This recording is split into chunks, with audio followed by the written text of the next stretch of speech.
Samantala, ito namang panibagong pagbaha sa isang barangay dyan ho sa lalawigan ng Albay. Isa palang lahar flow. Alamin natin ang buong detalye. Tinutukan niya na ng Bombo Radyo Ligaspi.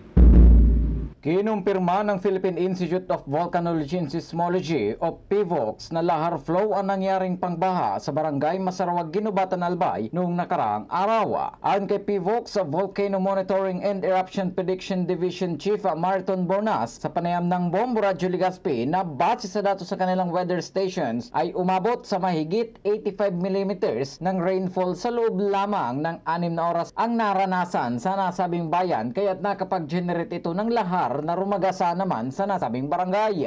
Gayunman, napansin niya na kumpara sa mga naunang lahar flow noong nakarang linggo, nagkaroon ito ng bagong dinaanan na malapit sa barangay Maninila, Kamalig, Albay, kaya't biniberipika pa rin nila ito ngayon. Ito rin ang dahilan kung bakit sa iisang direksyon lamang umaagos ang lahar at maaring nawasak rin umano ang mga lumang deposito sa watershed ng Bulkang Mayon. Paliwanag ng opisyal, nakatambak ang lahar path sa isang bahagi sa barangay Maipon ng Kaparehong Bayan matapos ang pananalasa ng bagyong Riming at ngayon ay lumipat na ang daluyan ng lahar matapos marangan ang orihinal na dinadaanan nito. Batay sa mga natuklasan ng kanilang mga geologists, lilipat talaga ang dinadaluyan ng lahar sa pinakamalaking deposition point ng Masarawag, ngunit kinukumpirma pa rin nila kung saan ang bagong pathway upang pag-aralan at matukoy ang mga parameter na nauugnay dito. Ang lahar flow umano ay mula sa malalaking deposito ng pyroclastic flow o uson at madaling matangay ng tubig ulan na nagdudulot naman ng banta sa mga residenteng dumadaan dito. Gayunman, sinabi ni Bornas na malagang naturang antecedent rainfall dahil kung umuulan ng mahabang panahon, maaari nitong mabawasan ang posibilidad ng pag-agos ng mas maraming lahar sakaling tamaan ng malakas na bagyo ang lalawigan na mas delikado sa buhay ng mga residente.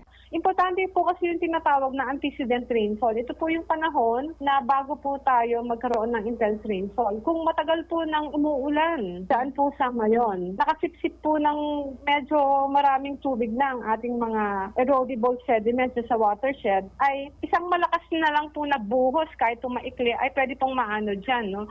Versus kung wala po tayong antecedent rainfall, yung tuyo, tapos bigla po tayo nagkaroon ng malakas sa pag-ulan, medyo mas matagal po yung generation nun. Mula rito sa impilan ng Bombo Radyo Ligaspi, ito po si Bombo Eugene Rochan and this is Bombo Radyo Philippines, the #1 most trusted source of news and information.